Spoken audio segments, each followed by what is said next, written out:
Bante, maybe since the topic today is about tradition of Tianhua versus Buddhism, maybe you could just elaborate, although we don't have a guide. I mean, maybe you could just explain to us the difference between the tradition versus Buddhism. It's not so simple, because to explain that, I have to talk a bit about the history of China, the culture, the customs, and how that crept into Buddhism. So I'm not going to be able to tell you that in 5 minutes.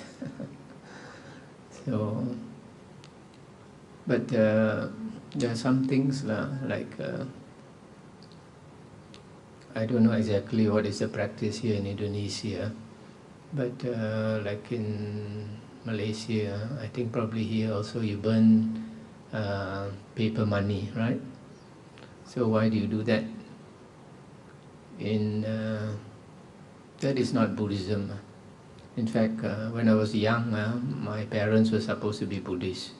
But whenever my mother had problems, she would go to a Taoist temple and pray, Tiam Hyo, burn the incense and all that and pray.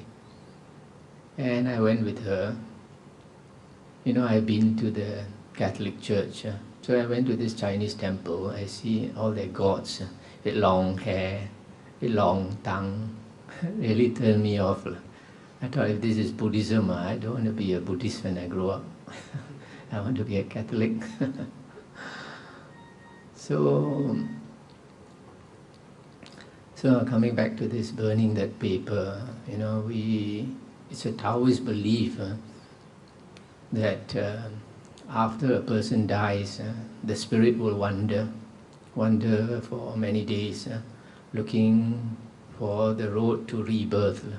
And there are many roads to rebirth. So some good, some bad. The good one is that you get a rebirth in heaven or as a human being. And the bad one is you get rebirth as a ghost or an animal, or you go to hell, Naraka. So according to Chinese belief, there'll be a lot of spirits trying to distract you, and distract this dead being from going to a good rebirth. You want to bring you to the ghost rebirth or animal rebirth or hell. So they believe that you burn paper money, ginjua, that when you burn this silver money, that you will go over to the other world. And then when these ghosts and spirits, they see the money, they are greedy. They will start trying to grab all that money. So in the meantime, your dead relative can not disturbed by them, can go off and find a good road to rebirth. So that is their belief. That's why you see they burn that paper money the whole night. The other thing is, you know, when they take out the corpse from the house, and everybody cries, and then they take out the coffin. So before they nail the coffin, they ask the family to turn their backs, look the other way, cannot see, afraid after chong tiok, that's not. Kena chong. So there's a pantang. There's a pantang, you have to turn your back. But where does this come about? According to one old monk, and I quite believe him, he says that in the olden days, if the family is very rich, when that person dies, they put some of his gold and silver and all his precious things into the coffin. So these caretakers, they ask the family to turn away, so before they nail down that coffin, they'll pocket some of the gold. So some of these beliefs, actually there's no basis. Okay, and somebody wanted to ask a question? Bhikkhu, in Buddhism, do we believe in heaven and hell? Oh yes, yes. Can you elaborate? Excuse me, but before I proceed. A monk is called a bhikkhu by the Buddha, and the meaning comes from the word big. This word big crept into English, and it means beg. So a bhikkhu is a beggar, a mendicant monk. So a lay person should not call a monk a bhikkhu. Only the Buddha calls a monk bhikkhu. Lay people call a monk bante. I apologize. No. So, okay. In Buddhism, as far as the earliest texts are concerned, there are 5 destinations of rebirth. These destinations of rebirth are called gati, G-A-T-I, gati. And these 5 destinations, 2 are happy destinations, heaven and human rebirth, and 3 are woeful destinations. The happy destinations are called sugati, from the word sukha, gati. And the woeful destinations are dukkati, from dukkha, gati. So the dukkati is ghost, animal and hell realms. Now, have you ever wondered why in other religions also talk about heaven and hell? Not only Buddhism, Christianity, Islam, Hinduism, most religions talk about heaven and hell. Why? Because most religions you have holy men. Holy men are those who meditate, and they meditate so hard that their divine eye opens, and they can see the heavenly eye, they can see heaven, they can see hell. So because of that, they say that heaven and hell exist. So it has come down from various religions. Only thing is, their psychic power is different. Some are stronger, some are not so strong. So like the Buddha is one of the strongest, so he could see a lot of things. And also very far into the past, and also into the future, the Buddha said he could see. So there's a lot of things that the Buddha said that now slowly is verified by science.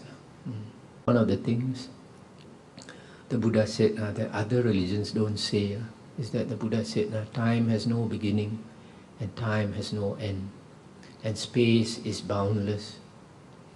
Other religions, they always say time has a beginning, and in the beginning God created the world, right?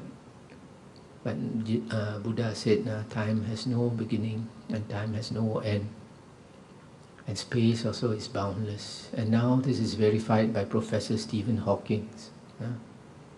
I think many of you know, right? This is something an ordinary mind cannot imagine. That time has no beginning and time has no end.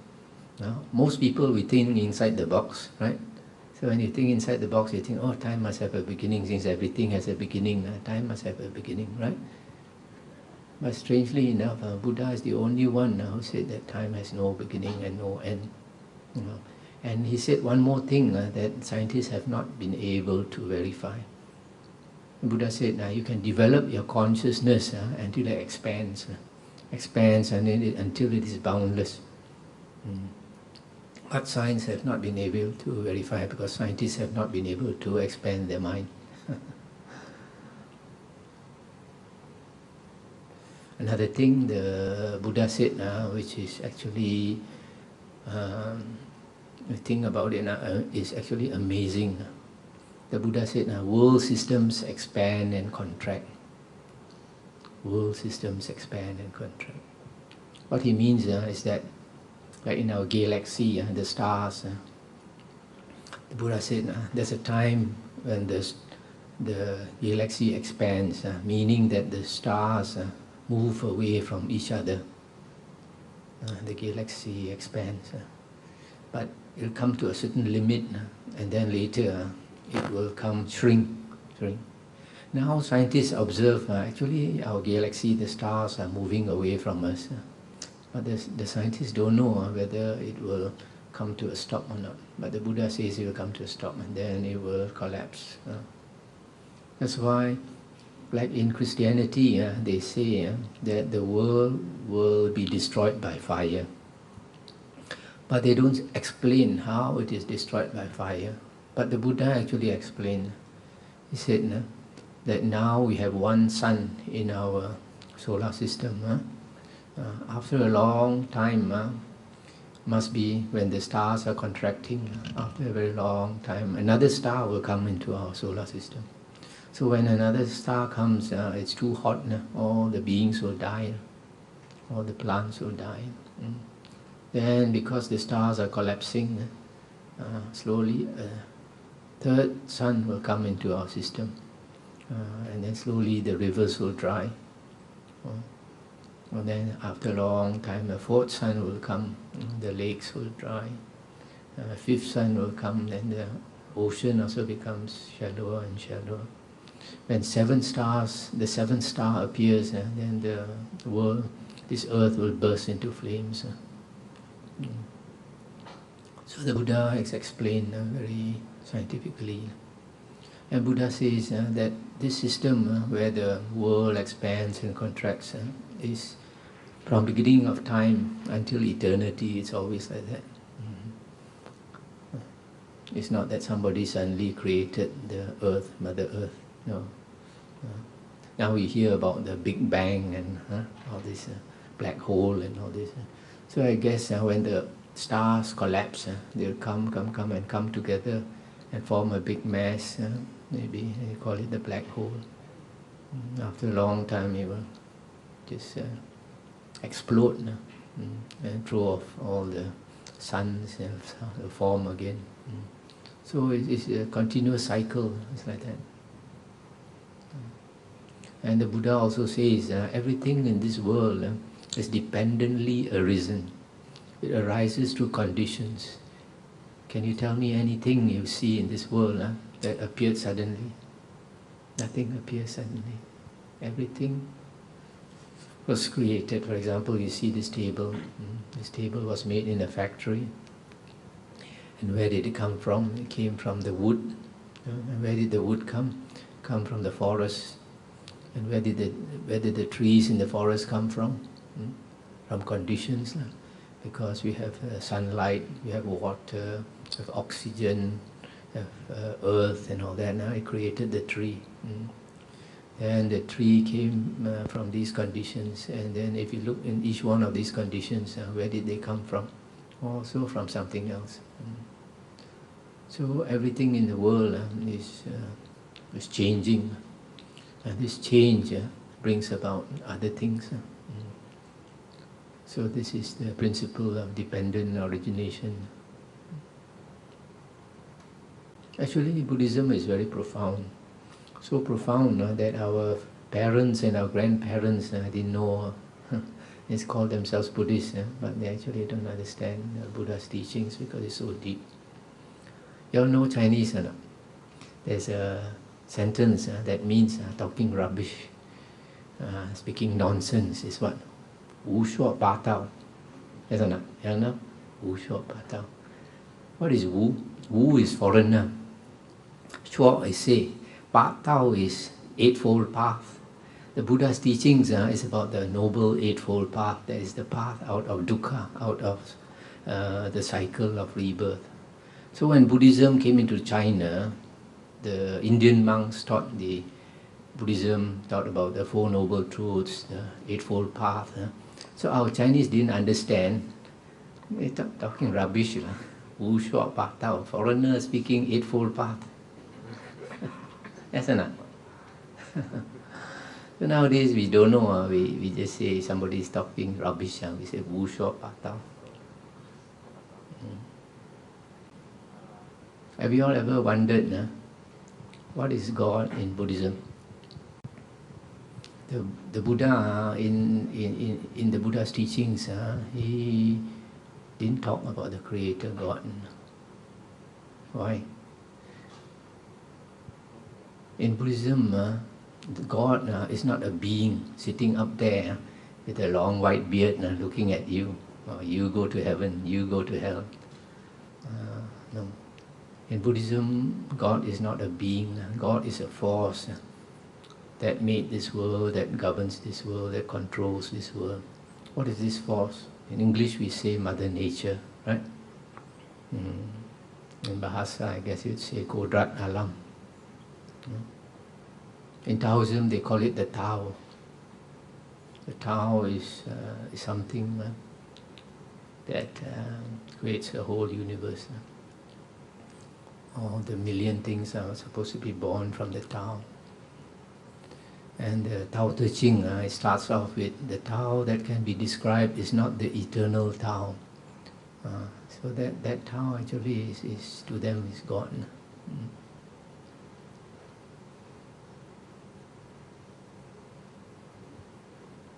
Because you really think about it, God cannot be a being, right? God cannot be if God is a being, who made that being, right? God is something that cannot be described. That's why even in Islam also they say God cannot be described. And Taoism also they say that Tao cannot be described. Yeah, Bante, I have a question about that Buddhism have many sectarian, like the Theravada, Mahayana, also the Tibetan Buddhist, the Tantrayana, also like the Maitreya also, the claim of Buddhism. A lot of things, I think a lot of sectarian in Buddhist. How do you see about that phenomena? If you want to know, you have to study the history of Buddhism. Nowadays, Buddhist books, Buddhist texts, there are many. For example, in Mahayana Buddhism, they have a lot of texts, a lot of books. But all the various sects of Buddhism agree that the earliest discourses of the Buddha are what we call the Nikayas. Digha Nikaya is the long discourses of the Buddha. Majjhima Nikaya, Samyutta Nikaya, Anguttara Nikaya.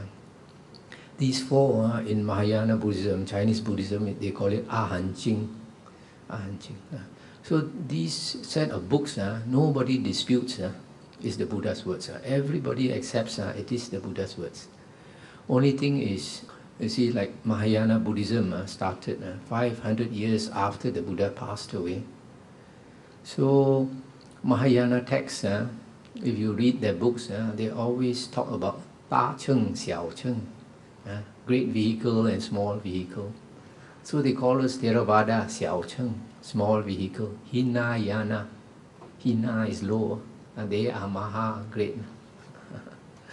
So this division came about 500 years after the Buddha passed away. During the Buddha's time, because the Sangha of monks were united under the Buddha, there was no talk about Ta Cheng, Xiao Cheng. That's why the earliest texts are the Pali texts. These Pali texts, just now I mentioned the four Nikayas, they never talk about Ta Cheng, Xiao Cheng. They only give the Buddha's teachings. So from there you can understand that these Mahayana texts surfaced 500 years after the Buddha passed away. In fact, in the biography of one of the earliest Mahayana monks who wrote many of these books, his name is Nagarjuna. And in Chinese they call him Long Su Pusa. And they asked him, how come formerly we didn't have such books? Now you claim these are the Buddha's teachings. Where did they come from? They asked him. He said he went into the ocean and then he took out these books from the ocean. He said the Buddha hid the books in the ocean. But unfortunately, he forgot, during the Buddha's time there were no books. During the Buddha's time there were no books. All the Buddha's teachings were transmitted orally. Nobody knew how to make books at that time. In fact, transmitting the teachings by word of mouth was a very good means of transmitting, because at that time the Sangha of monks numbered maybe 100,000, a few 100,000. So if, say, like 10 or 20 people want to start teaching wrong teachings, there are only 20 of them, but the monks, there are a few 100,000 of them all repeating the earliest discourses. So it's not easy to change the teachings. But when you have books, it's different. You can copy books and copy books and copy books. So that's why you can see that the Mahayana texts are later And then Tibetan Buddhism started 1,200 years after the Buddha passed away. 1,200 years. So they have mixed more of the what we call external sect teachings. Some of these different teachings in India crept into Tibetan Buddhism. That's why Tibetan Buddhism, they have a lot of mantras. Cho are mantras. These mantras are very powerful words. They have no meaning, but they are very powerful. Sometimes you can do things that a person will need psychic power to do. But if you use these mantras, then you can do. For example, this Nagarjuna, one of the fathers of Mahayana Buddhism, in his biography, he said that before he became a Buddhist monk, he was practicing this Hinduism, and he used this mantra. And he and 3 friends, they used to go into the king's palace, and they used the mantra to make themselves invisible. They chant the mantra and nobody can see them. And then they went into the king's palace to disturb the king's wives and all that. So after that, the king ordered his soldiers, he heard from his advisor how they did it. So the king asked the soldiers, whenever if the wives scream, they go in there with the swords and simply slash, even though they don't see anybody. So this man, Nagarjuna, 3 of his friends were killed, and he prayed for his life, and he said that if he came out alive, he'll change. So he managed to come out alive. Then after that, he changed, and he became a Buddhist monk. So you see, these mantras are very powerful. So they are kept into Tibetan Buddhism and other things also, like Tantric Buddhism. Tantric Buddhism came from Tantra Yoga, and it's one of the things that made Buddhism die off in India, because this teaching is that the teacher can make love to the disciple. So this type of teaching is dangerous. So because it crept into Tibetan Buddhism, so it affected Buddhism's reputation. Slowly Buddhism died off. You see, the behavior of the Sangha of monks is extremely important, because the monks are the fathers of the Buddhist religion. So if they behave properly, they follow their precepts, and the Buddha made many precepts. As far as we Theravada monks are concerned, we have 227 precepts. In fact, it is almost impossible to keep all of the precepts. Very difficult. But many of the precepts the Buddha formulated to uphold the reputation of the Sangha of monks. Sometimes you could say it's not necessary, but it was so strict because the Buddha wanted to have a good reputation for the monk. But when the Buddha was about to pass away, he realized that in the future it would be very difficult to uphold all these precepts. So even without being asked, the Buddha told his disciples that in the future, if the Sangha of monks want to abolish certain of the minor precepts, the Buddha said they can do so. So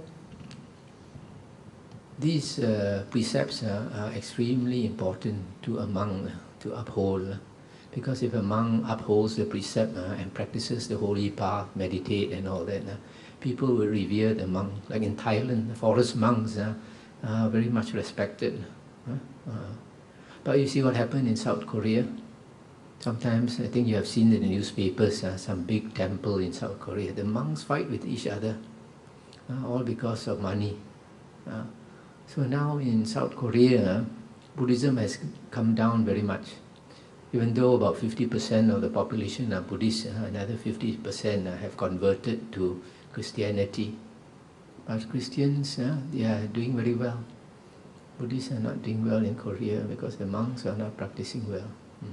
In fact, when I talk about these Chinese traditions and Buddhism, I will explain how Buddhism changed in China, and then the monks have become more like priests rather than ascetics. During the Buddha's time, monks were ascetics, were recluses. They stayed in the forest. They practiced meditation and they attained psychic power and all that, and that's why they were very much revered, venerated. But later, the monks in China, they became like priests, doing a lot of chanting. And so, and in the process of doing all this chanting, they collect money and all that, so people look down. That's why generally Chinese people don't have respect for Buddhist monks, right? Especially those Chinese who gamble. They see the monk all bald, they think up to their pocket also become bald. Okay. Bante, I want to know what is the purpose of reincarnation, the rebirth. Say again. The purpose of reincarnation, the rebirth. What is the purpose? Is it to purify the soul, to advance the soul? There is no purpose. When you say purpose, it implies that somebody did something to get something. But this is a natural process. It is not made by anyone. So it is a natural law of life that beings that we evolve slowly. Just like Darwin's theory of evolution, right?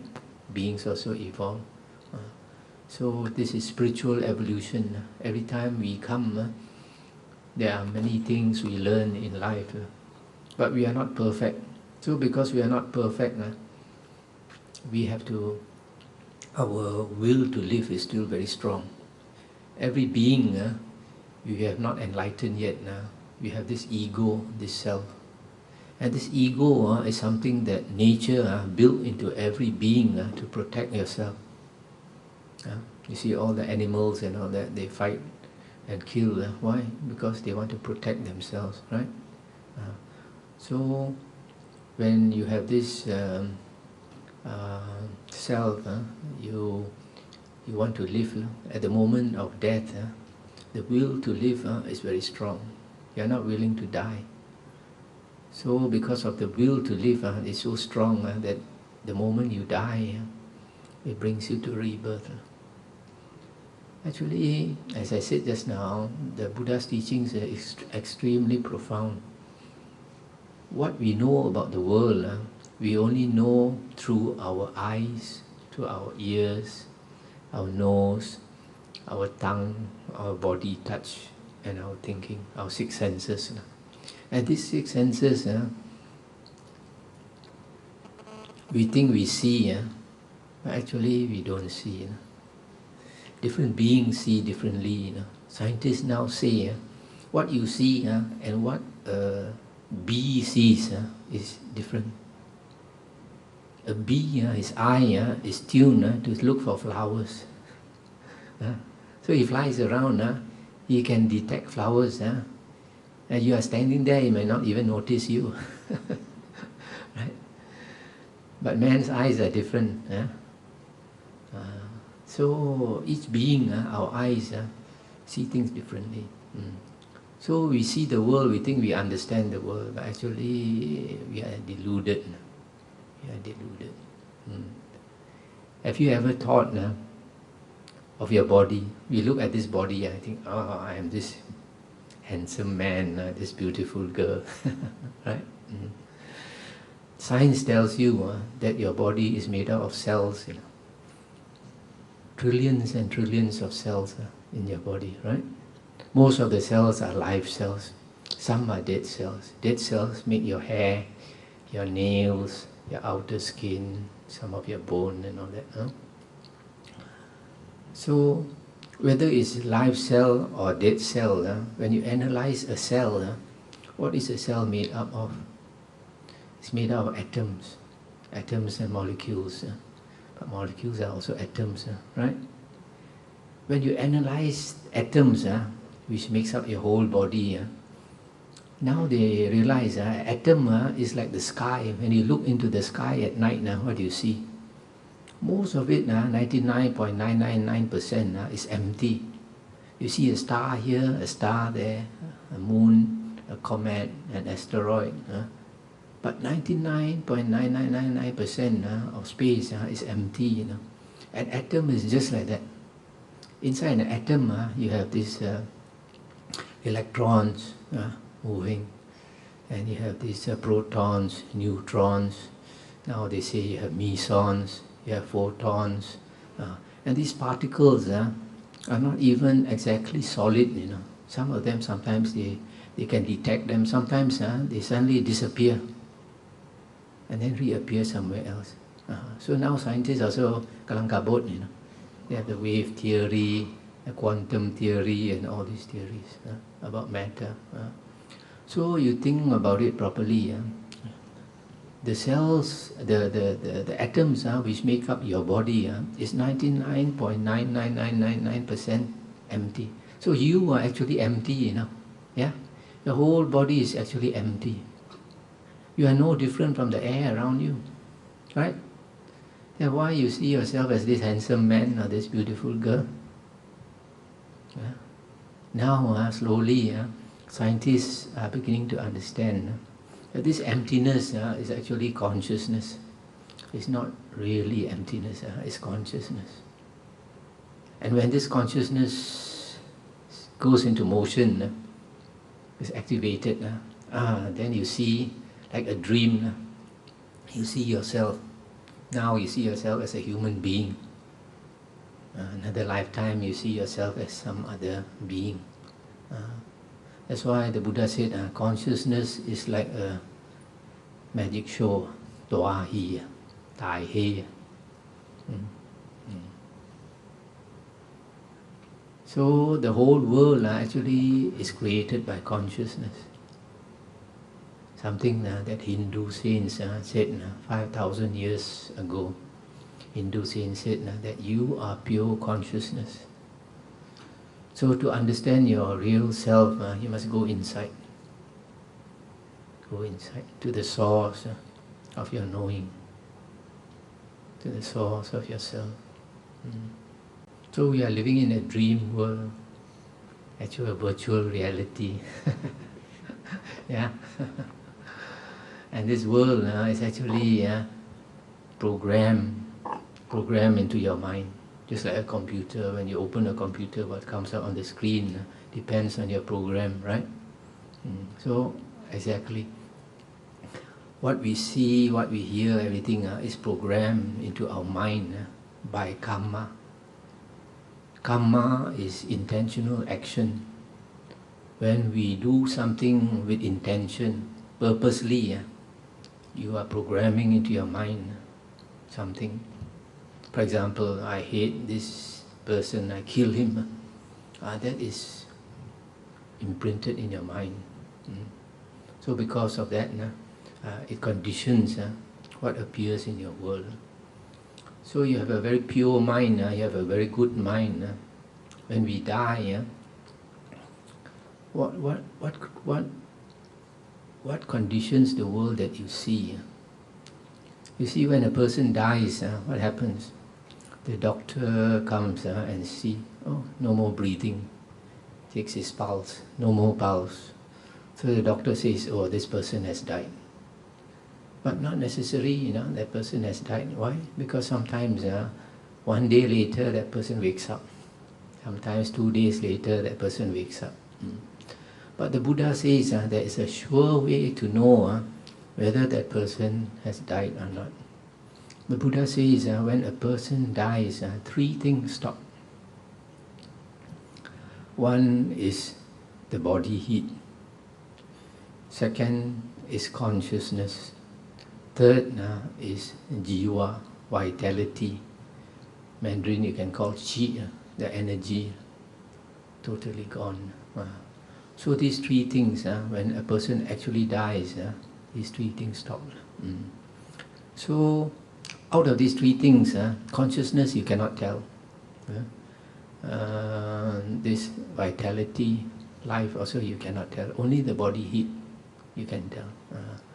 So if your relative, your mother or your father passes away, normally we Chinese, we keep 3 days or 5 days or 7 days. Why? Just in case lah, after 2 days wake up. We'll keep longer, safer. So now, since the Buddha says that when a person really dies, that person grows cold. So easy lah, you just feel the body, whether it's cold or still warm. If it's warm, don't go and burn, don't go and bury. Wait until it's cold. If it's cold, you won't revive again. So boleh bakar. Now, the other thing is, when the doctor says that a person has died, like one of our Buddhists in Penang, she told me the mother died of cancer. You know, when a person dies of cancer, the last minutes are very painful, right? Very painful. So when she died, the face showed a lot of pain. So the doctor said she died. But 1 hour later, this girl told me that the mother's face changed, and became very radiant and very happy face. So that shows that even though the doctor said that she died, she actually did not die. The consciousness still going on. Another hour or 2 hours or 3 hours. So during that time, what that person is dreaming of, is conscious of, you have no control. It's not like some people say, oh, I want to chant Namo Amitahut, Namo Amitapho, then I can go to the Pure Land. After some time, your mouth cannot chant already. After some time, you can't hear, you can't think of anything already. So those last moments are conditioned by your karma. If you have a very good heart, a very pure heart, a very compassionate heart, those last thoughts you think are all good thoughts. Those thoughts will determine your rebirth. So you are always thinking of good thoughts, then that will condition your world. But if a person is, say, like a very greedy, violent person, so his last moments, he will dream of himself in a world where every being is violent and greedy, and all that. Maybe an animal world, so he'll be reborn as an animal. So our everyday mind is very important. Our everyday mind, because in one of the discourses of the Buddha, a cousin of the Buddha called Mahanama, he came to ask the Buddha. He said, Bhagavan, I was thinking, one day, suppose I die a tragic death. Suppose, say, like a horse carriage knocks me down, or I'm beaten to death by bandits, or I'm attacked by tiger. Now some people think the last moments you are very frightened. Maybe you go to a bad rebirth. And the Buddha said, don't worry, Mahanama. The Buddha said, for a long time you have practiced the Dhamma. And the Dhamma will bring you to a good rebirth. I think what the Buddha was trying to imply is that our everyday mind is very important. Your everyday mind is your natural frequency. So if your everyday mind is very peaceful, like people who meditate, who study the Dhamma, who follow the spiritual life, they are not greedy. When you are greedy, your mind is agitated. So such people, they have peaceful thoughts, so that will bring them to a good rebirth. So even though your last moments may be violent, but at that time, even though you die, you're frightened. But after some time, you're no more conscious of the outside world, right? For the next few hours, you go into your own world. You go into your natural frequency, and that will condition your rebirth. So our everyday mind is extremely important. So preparing for death is a long process. You cannot say, oh, somebody is going to die, give him the blessing when he's dying, and all this is not all that blessing doesn't work. It's your everyday mind. You go into your own world. So we create our own world. Related to your last point, so if we pray for our relative, sometimes we serve food, in tradition, cook food. Either sometimes we can serve meat, or others don't, just serve fruits or whatnot. Is that something of a Buddhist teaching, or is it just of a tradition? That is either tradition or Taoism, because in Taoism and Chinese tradition you have this Sanji Pai, these spirit tablets you put in the house and you pray. And we Chinese used to think and behave as though that spirit tablet, that our ancestors actually stay inside there. Sometimes pray to that for assistance, and we offer them food and all these things. But in the Buddha's teachings, they have already gone for rebirth.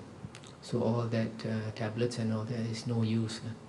But there is one discourse where a Brahmin came to ask the Buddha. He said, Lord, we Brahmins have a custom, when our relative passes away, we offer food offerings to the departed. And after offering the food offerings, we burn them. We Chinese also a bit similar, isn't it? Qing Ming, All Souls Day, we go to the cemetery, we clean the grave, then we offer some food. But the difference is that we take home and makan. Yes or not? They burn, they take home and makan. So he asked the Buddha, he said, actually, do they get, our departed relatives, do they get the food offering or not? The Buddha said, it depends on where they are reborn. If they are reborn in heaven, they won't get, and they don't need also, right? If they are reborn as a human being, also they won't get. If they are reborn in hell, also they won't get. If they are reborn as an animal, also they won't get. Only if they are reborn as a ghost, they can get. So the Buddha did not explain why, but this man asked further. This man said, suppose my relative is not reborn into the ghost realm. Then the Buddha said, even if this particular relative is not reborn into the ghost realm, it is most likely that you have other relatives in the ghost realm. They will get it. So then the Buddha also said, even in the extreme case where you don't have any relative in the ghost realm, you will get the merit because you have done a good deed. So now the question is, why only ghosts can get? To my thinking, it's because ghosts are the only ones that can come back. And very often they come back. We Chinese believe that if your relative passes away, 7 nights later, he will come back. Everybody very excited. And very often they actually come back. But not necessarily on the 7th night. Sometimes after 1 night, sometimes 2 nights, 3 nights. And when they come back, they let you know how you can hear footsteps, but you don't see anyone. Sometimes you hear the door opening, closing, you don't see anyone. Sometimes the lights can't come on by themselves. Sometimes even the fridge also opens.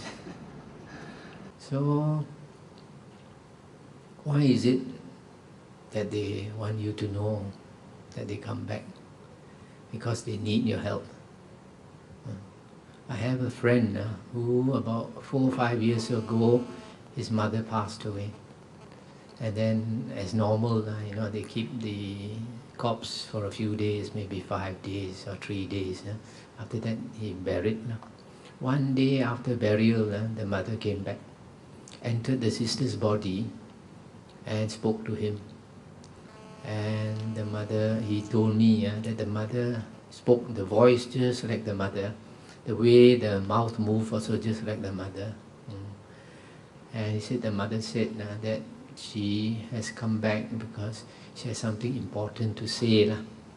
and she says she's sorry that she has to inconvenience the daughter, because she says she knows it will make the daughter very tired. But she said that she has no choice, that she has to speak now. Later she has no chance to speak. So she said that she's suffering, that she's hungry, and she said that she comes back to her own house also cannot enter the house. You know, we believe that house has got this house spirit. In Cantonese, it's got Tei Chi Kung. So when that woman was alive, she was the owner of the house. Now she has become a spirit. Now the house deity don't recognize her as the owner. Tak boleh masuk. Tak bisa masuk. So she came to tell the son, hoping the son can help. But this son is a bit ignorant, not a very knowledgeable Buddhist. So he told the mother, Mo Pin, he said,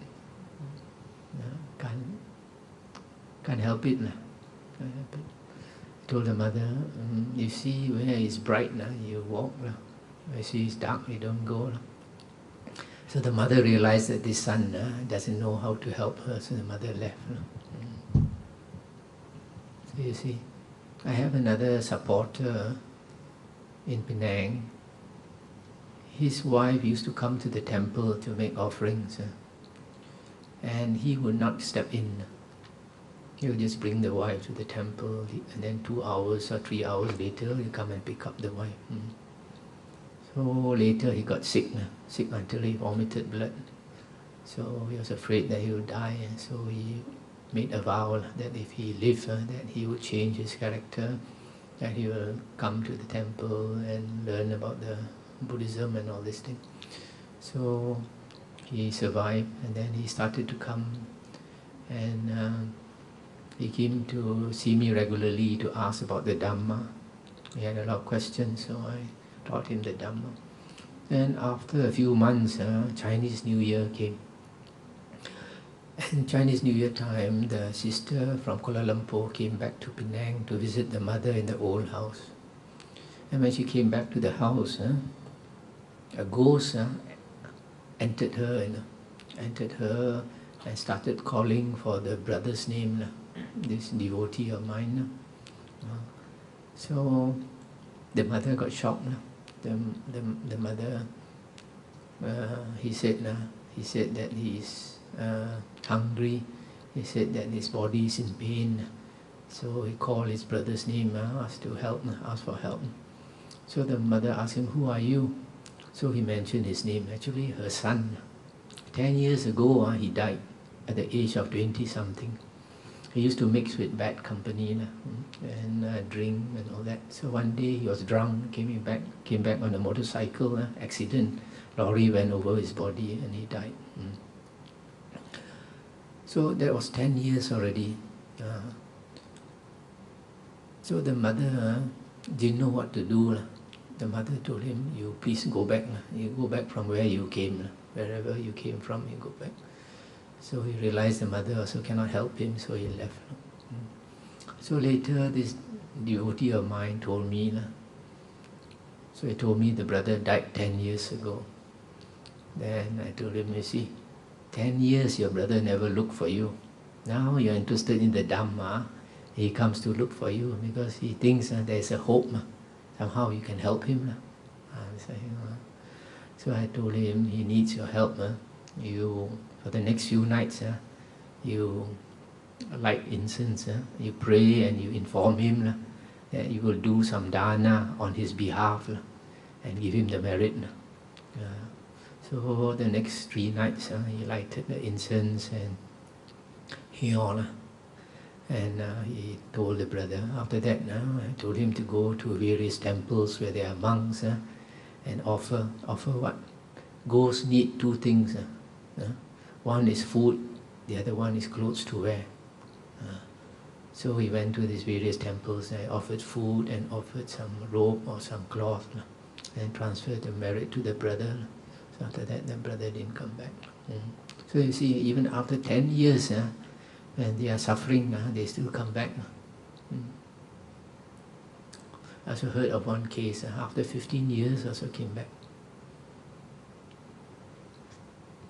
So, Bhante, then the concept is the ghost or the spirit still the same people? The demons, the same. You see, when we talk about ghosts or I talk about spirit, they have a body. A lot of people don't realize that spirits also have body. It's only our eyes cannot see. Different frequency, so our eyes cannot see. But sometimes dogs can see. That's why dogs howl at night. And then people who have seen ghosts, they say they resemble the person as a human being. For example, in Malaysia, during the Japanese occupation, when the Second World War, the Japanese caught some people, they want to get information, so they torture them, cut their flesh and all that, and put salt. So after they died, later the place is haunted. So when people have seen their ghosts, they also see the marks of the body cut. So they still have a physical body, just that it's a fine body we cannot see. But because they have psychic power, sometimes they want to frighten you, they appear in a way that they want.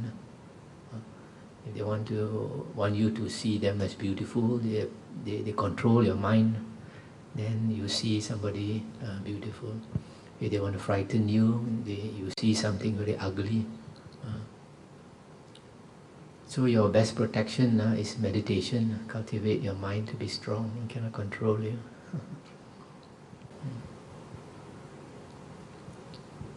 So that Bhante, that the ghosts still have the same memories when they live as human, have the same memory of I guess so. They remember the past life. Maybe they don't remember so many lives. They remember the past life. Bhante, you mentioned meditation. So is that why you have a meditation class tomorrow? Maybe you could talk more about the importance of meditations for Buddhism. Just now I saw the pamphlet there. This one, Pak Merta Ada, he wrote a lot of things about the benefits of meditation. There are many benefits of meditation. But this meditation tomorrow, I didn't ask for it. It's the people here asked for it.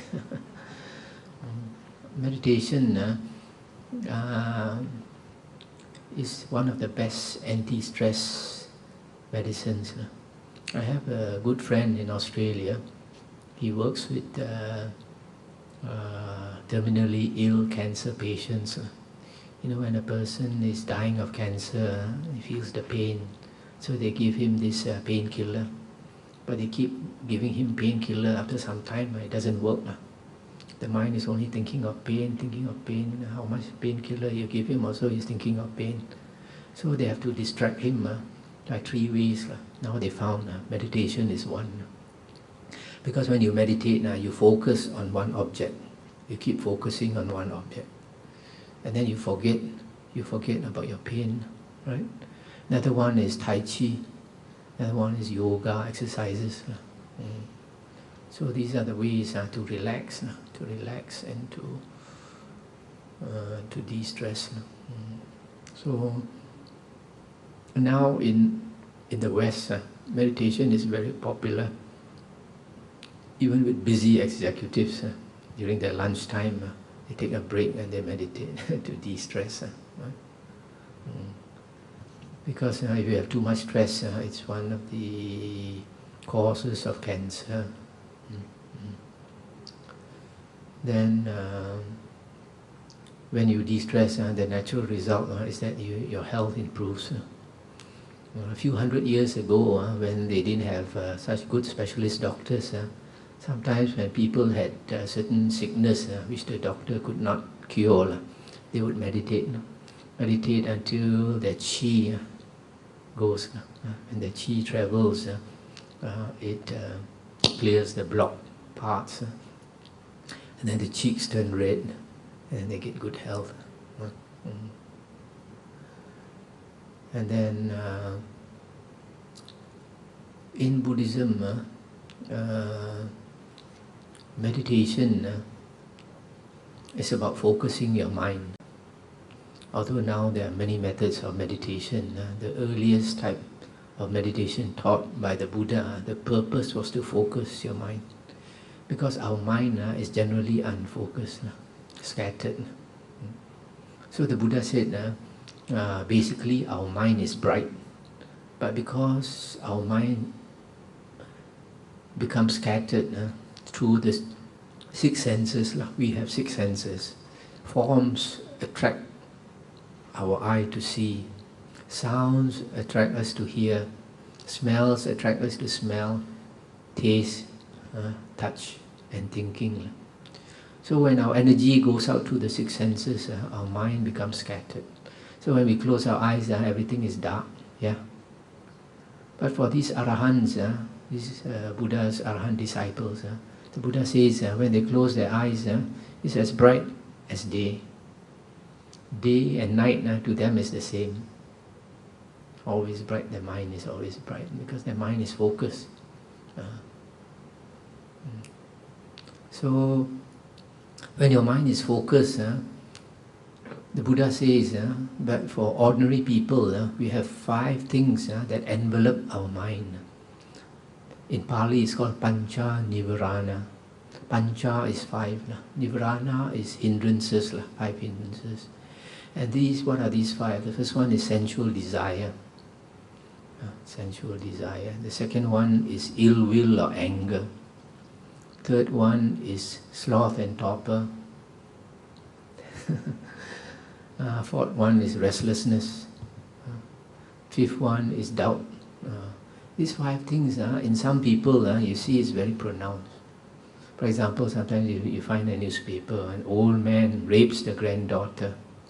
Why? Sensual desire, very strong. And sometimes you see a young man quarrel with the father, he take the parang and slash the father because he cannot control his anger.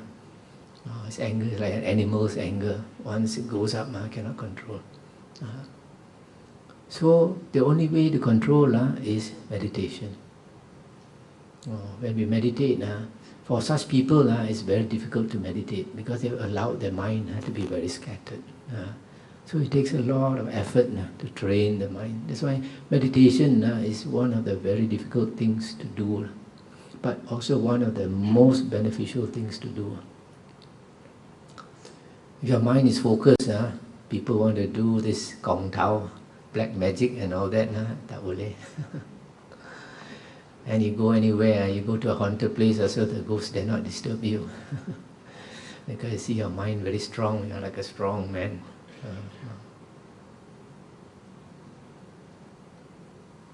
So there are very many benefits of meditation. But in Buddhism, the purpose of meditation is that if you focus your mind, then your IQ goes up very high.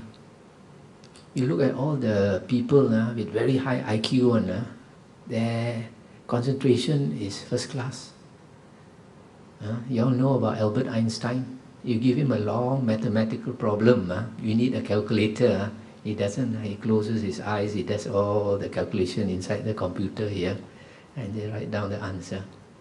If you don't have such good concentration, how can you do all the calculation in your mind? Yes or not?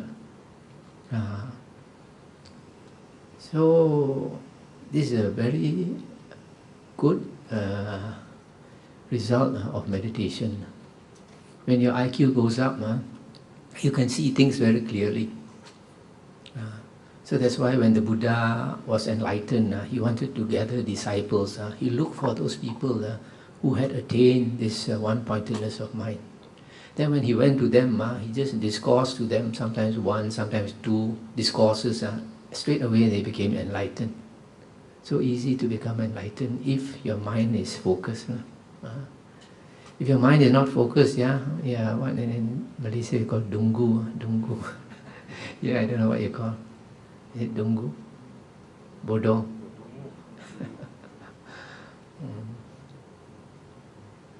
So you want success, that's the way to success. Clear mind, high IQ.